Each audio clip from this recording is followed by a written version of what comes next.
Board के कक्षा 12वीं के सभी विद्यार्थियों के लिए आज इस वीडियो में एनुअल एग्जाम 2026 के लिए इतिहास का मॉडल पेपर सेट भी इस वीडियो में हम कंप्लीट करेंगे।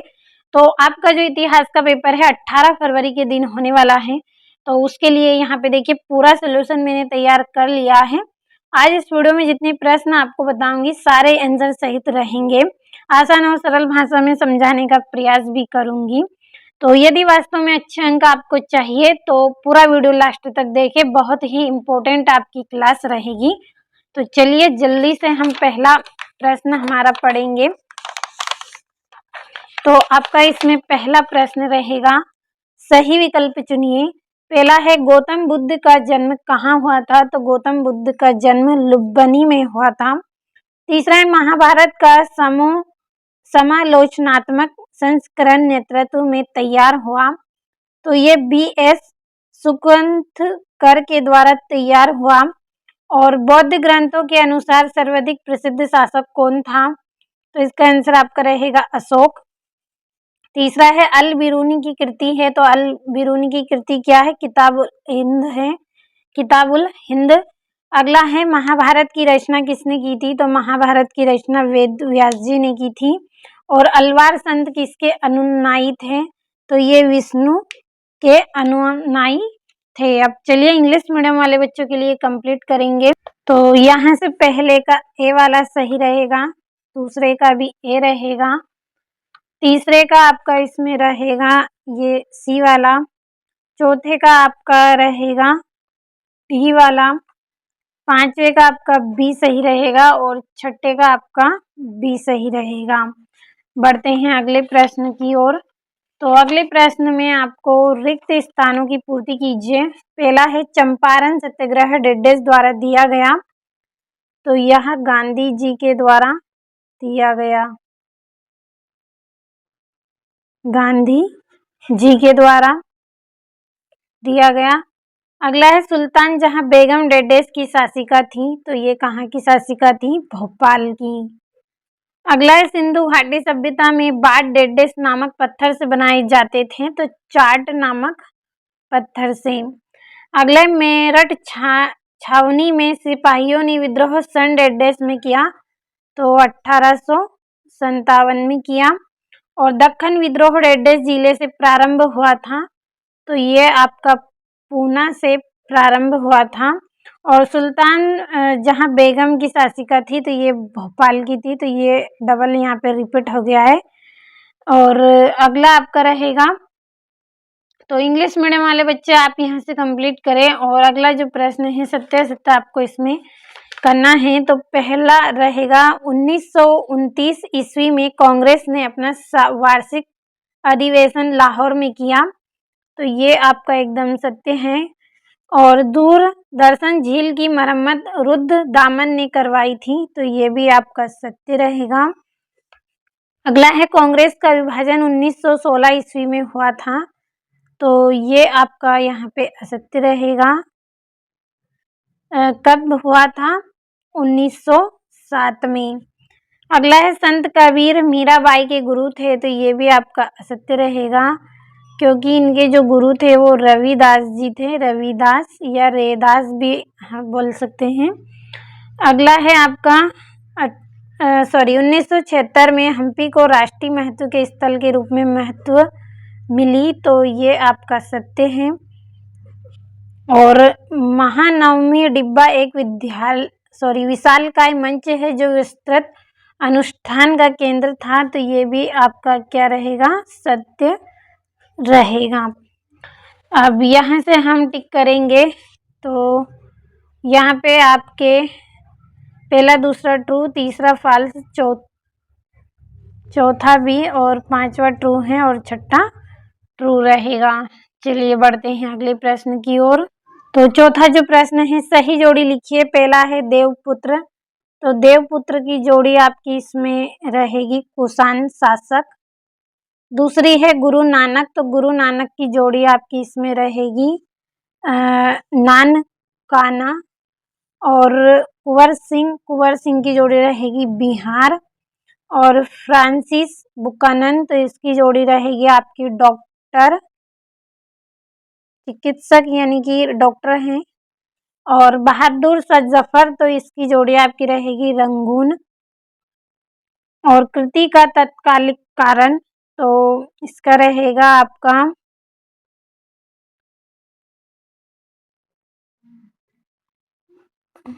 इसका रहेगा आपका चर्बी वाले कारतूस, छठी जोड़ी। और डॉक्टर भीमराव अंबेडकर प्रारूप समिति, तो ये हो गई जोड़ियां।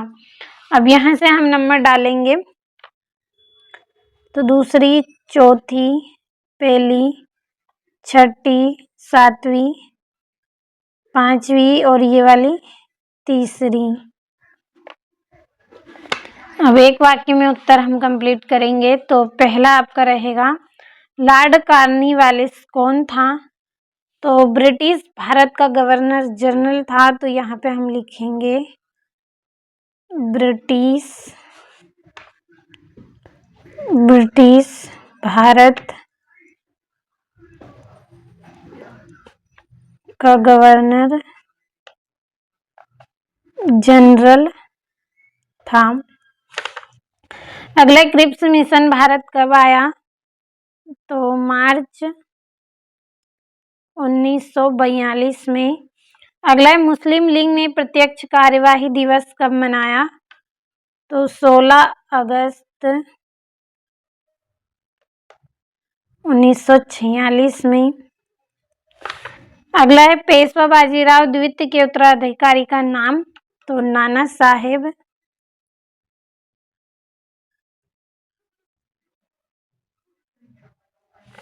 अगला है, सबसे प्राचीन अभिलेख किस भाषा में लिखे गए हैं? तो प्राकृत भाषा में। अगला है, हड़प्पा सभ्यता के सबसे लंबे अभिलेख में कितने चिन्ह हैं? तो इसमें आपके 26 चिन्ह हैं। वो भी कैसे हैं? लगभग हैं। यहाँ पे पूरा सही नहीं है, लगभग हो सकते हैं, नहीं भी हो सकते हैं। और सातवां, पंपा देवी कौन थी? तो पंपा देवी स्थानीय मातृ देवी थी, जिनकी पूजा विजयनगर साम्राज्य के हम्पी क्षेत्र में की जाती थी। यहाँ से इंग्लिश मीडियम वाले बच्चे आप भी कंप्लीट करें। अब चलिए हम हमारे प्रश्नों की ओर बढ़ेंगे।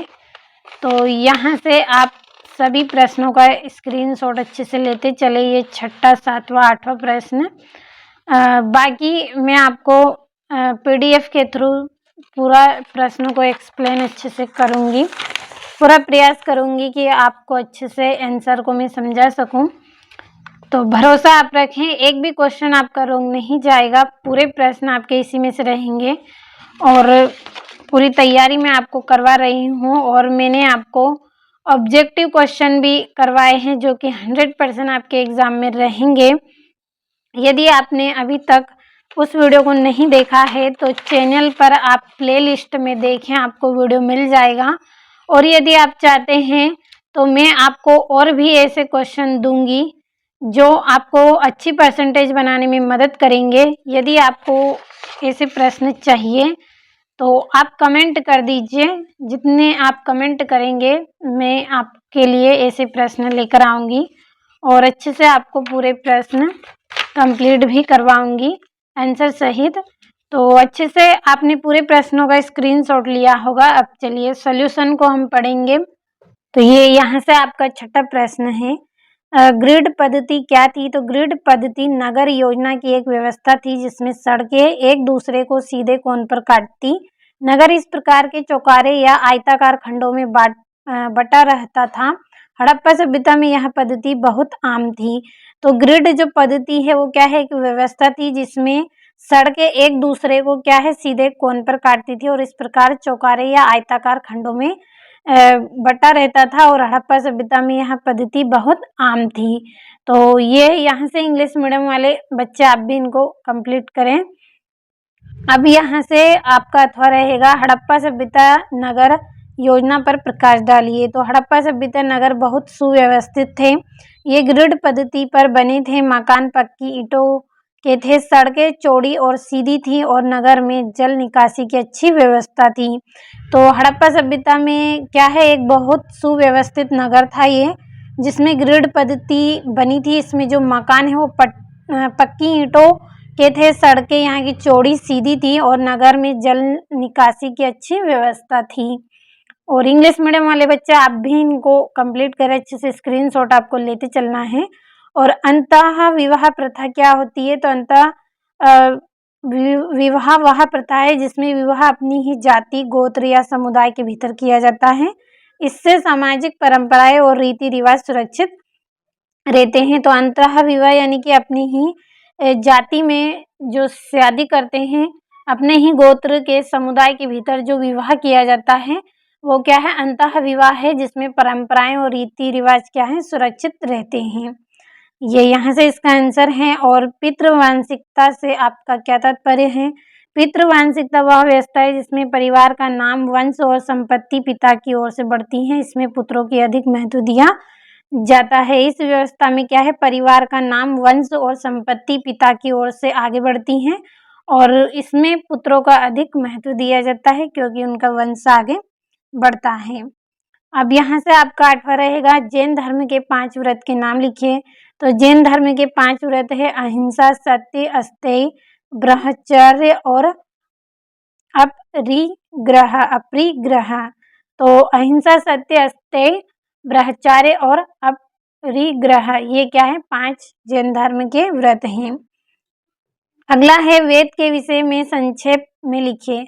वेद प्राचीन हिंदू धर्म के पवित्र ग्रंथ हैं। 4 वेद हैं, ऋग्वेद, यजुर्वेद, सामवेद और अथर्ववेद। तो समझ में आए होंगे, ऋग्वेद, यजुर्वेद, सामवेद और अथर्ववेद।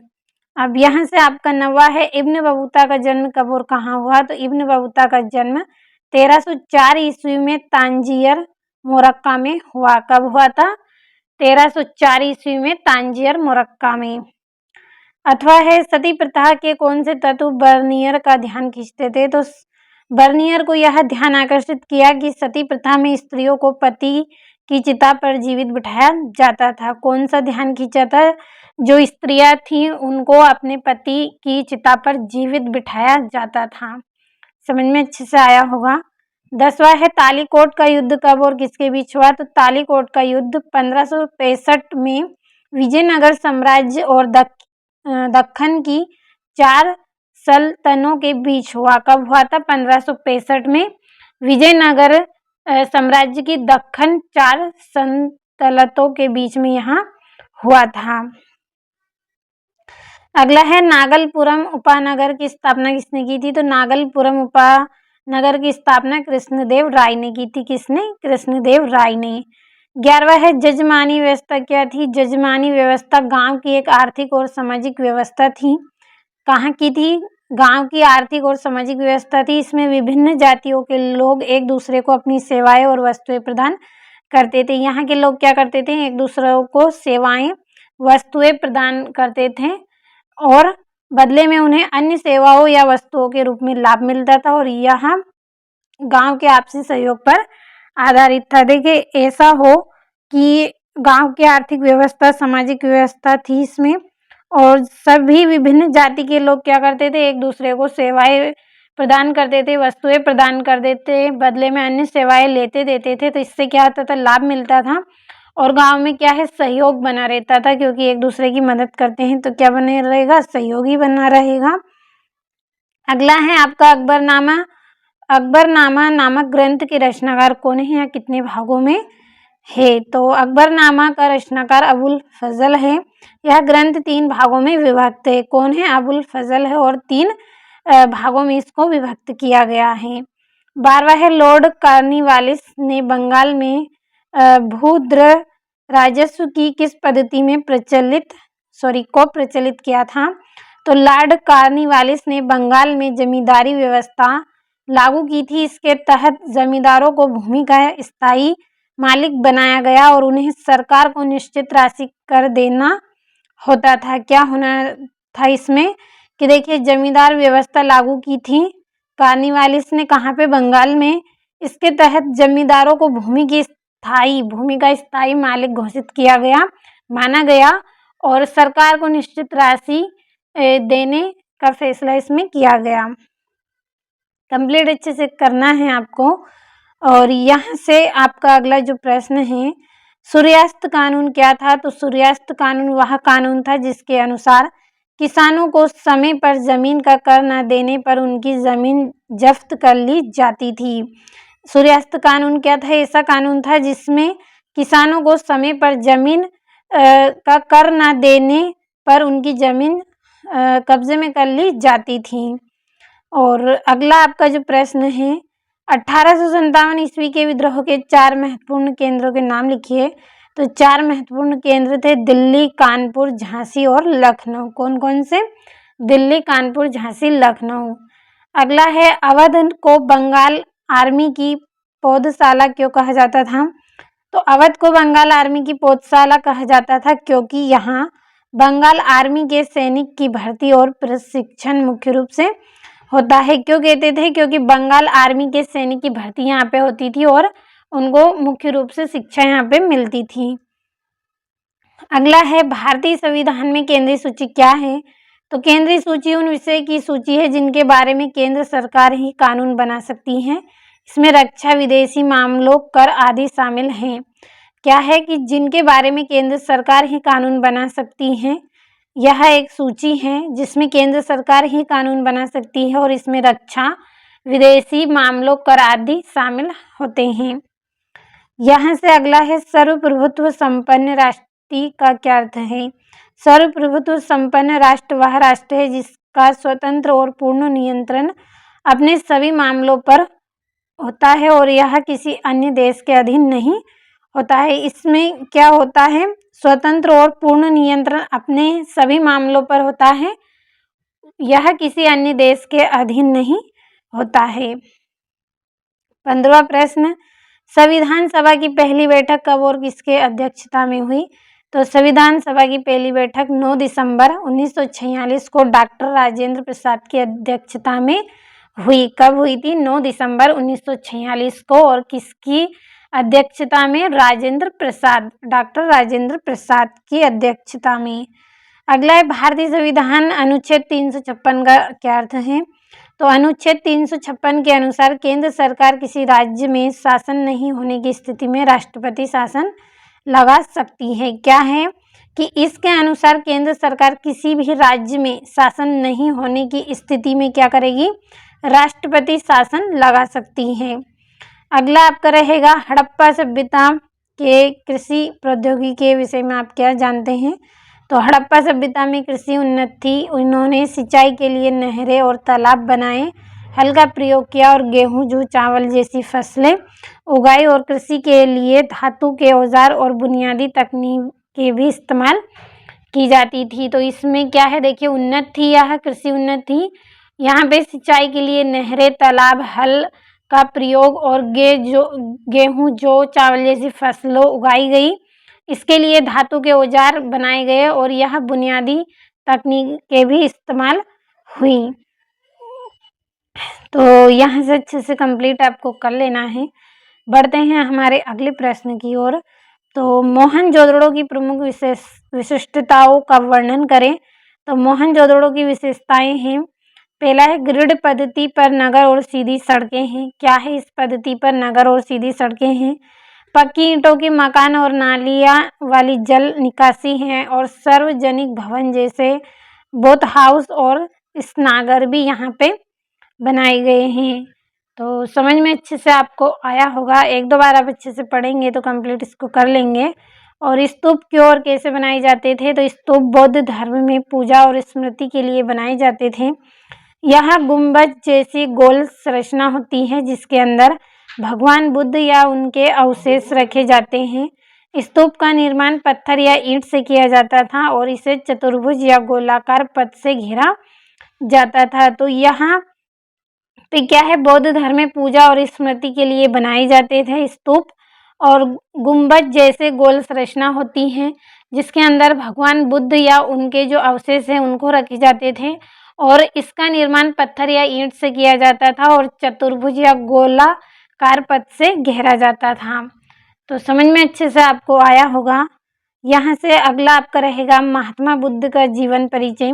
तो महात्मा बुद्ध का जन्म लगभग 563 ईस्वी पूर्व लुम्बिनी में हुआ था। उनका नाम सिद्धार्थ गौतम था। उन्होंने जीवन में दुख और मानव पीड़ा का अध्ययन किया और बौद्ध धर्म की स्थापना की। उनका उपदेश मध्य मार्ग और करुणा पर आधारित था। तो देखिए, जो महात्मा बुद्ध है, इनका जन्म 563 ईस्वी पूर्व कहाँ पे हुआ था? लुम्बिनी में हुआ था। इनका बचपन का नाम सिद्धार्थ था, सिद्धार्थ गौतम। और इन्होंने जो मानव दुख है, पीड़ा है, उनका अध्ययन किया है और बौद्ध धर्म की स्थापना की और उनका उपदेश मध्य मार्ग और करुणा पर आधारित था। 18वां आपका रहेगा विजयनगर की भौगोलिक स्थिति की विशेषता का वर्णन कीजिए।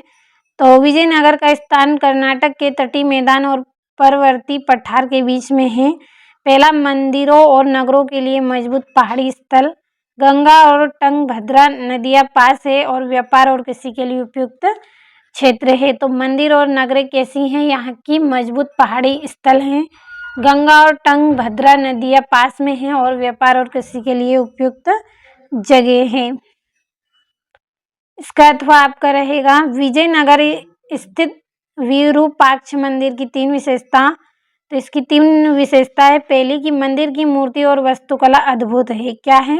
जो मूर्ति है और वास्तुकला है यहाँ की अद्भुत है।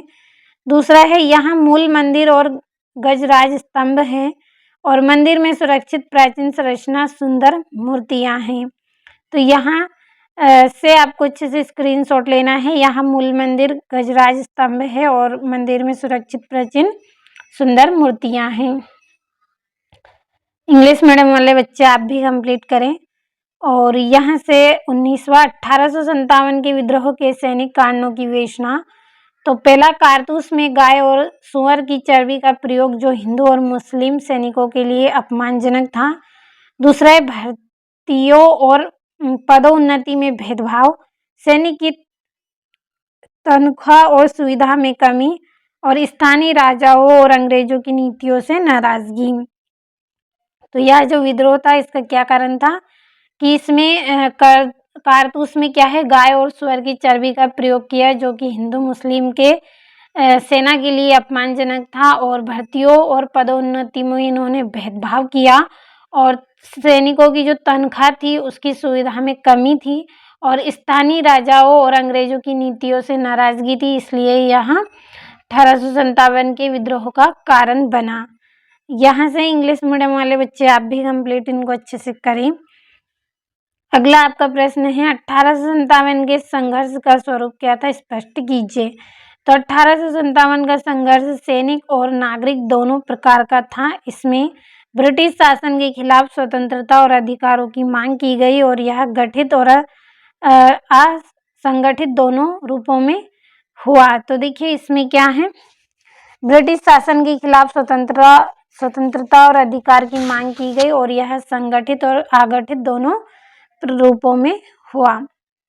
यहाँ से इंग्लिश मीडियम वाले बच्चों के लिए। और 20वां है, अभिलेख शास्त्रियों की कुछ समस्याओं की सूची बनाइए। तो यहाँ पे निम्न समस्याएं हैं। अभिलेखों को क्षतिग्रस्त या पुराना होना। दूसरा, भाषा और लिपि का कठिन होना। तीसरा, अपूर्ण या संदिग्ध अभिलेख। चौथा, सटीक काल निर्धारण में कठिनाई। समझ में आया होगा। अभिलेखों का क्षतिग्रस्त या पुराना हो जाना, भाषा और लिपि कठिन है, अपूर्ण संधि अभिलेख है और सटीक काल निर्धारण में कठिनाई है। तो इंग्लिश मीडियम वाले बच्चे आप भी अच्छे से कंप्लीट इनको करें। अगला है, मौर्य साम्राज्य भारतीय इतिहास का प्रमुख काल क्यों माना जाता है। तो मौर्य साम्राज्य भारतीय इतिहास का प्रमुख काल माना जाता है। क्यों? क्योंकि यह पहला बड़ा साम्राज्य था। कैसा था ये? पहला और बड़ा साम्राज्य था जिसने भारत के अधिकांश हिस्सों पर शासन किया। जिसने क्या किया था? भारत के अधिक हिस्सों पर शासन किया। इस साम्राज्य में प्रशासन और न्याय व्यवस्था बहुत सख्त थी। यहाँ पे जो न्याय की व्यवस्थाएं थी वो काफी कठिन थी, सख्त थी, जिससे साम्राज्य में कानून व्यवस्था बनी रहती थी, जिसके कारण क्या है, व्यवस्था बनी रही। अशोक के शासनकाल में बौद्ध धर्म का व्यापक प्रसार हुआ। अशोक के शासनकाल में किसका? बौद्ध धर्म का व्यापक प्रसार हुआ और धर्मनिरपेक्ष नीतियां लागू की गई।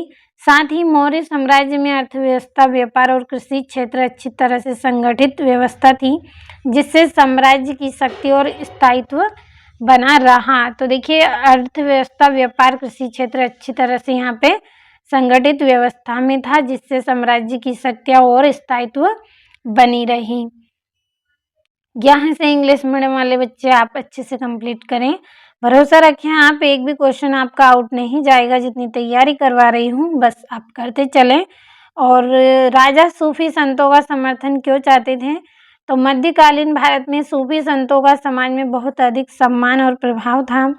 मध्यकाल में क्या है, संतों का समाज में बहुत अधिक सम्मान और प्रभाव रहा। उनकी बातों को मानते थे, जो संत थे उनकी बातों को क्या है, लोग मानते थे और उन्हें ईश्वर का निकट मानते थे, ईश्वर का ही रूप उनको माना जाता है। राजा सूफी संतों का समर्थन इसलिए चाहते थे ताकि उनकी सत्ता को धार्मिक और नैतिक वैधता मिल सके। क्यों चाहते थे? क्योंकि उनकी सत्ता को धार्मिक और नैतिक वैधता मिल सके। सूफी संतों का आशीर्वाद मिलने से जनता का विश्वास राजा पर बना रहता था। यदि सूफी संतों का आशीर्वाद मिल जाए तो क्या है, जनता का विश्वास राजा पर बना रहता है और विद्रोह की संभावना कम होती है। इसके अलावा सूफी संत शांति, प्रेम और भाईचारे का संदेश देते थे, जिससे राज्य में सामाजिक सौंदर्य बना रहता था। तो अच्छे से समझ में आया होगा, विद्रोह की भावना ना हो। सूफी संत क्या करते थे, भाईचारे, प्रेम का संदेश देते थे, जिससे सामाजिक क्या है, ये विद्रोह ना हो, एकता बनी रहे, तो इसलिए वे समर्थन चाहते थे। तो ये इंग्लिश मीडियम वाले बच्चे यहाँ से कंप्लीट आप करें। और अगला आपका जो प्रश्न है यहाँ से, कबीर अथवा बाबा गुरु नानक के मुख्य उपदेशों का वर्णन कीजिए। इन उपदेशों को किस तरह संप्रेषण हुआ? तो कबीर और गुरु नानक दोनों ने ईश्वर की एकता पर बल दिया है। मूर्ति पूजा, जाति प्रथा तथा धर्म अंडबारों का विरोध किया है। इन्होंने क्या है, मूर्ति पूजा, जाति, धार्मिक सभी पर इन्होंने इन पर विरोध किया है। इन्होंने प्रेम, समानता, सच्चाई और मानवता का संदेश दिया है। इन्होंने प्रेम का, समानता का, एकता का, सच्चाई का संदेश दिया है। इनके अनुसार सच्ची भक्ति आंतरिक श्रद्धा से होती है। यदि कोई सच्ची भक्ति करेगा तो वो अपने अंदर की आत्मा से करेगा, ना कि बाहरी कर्म कांडों से।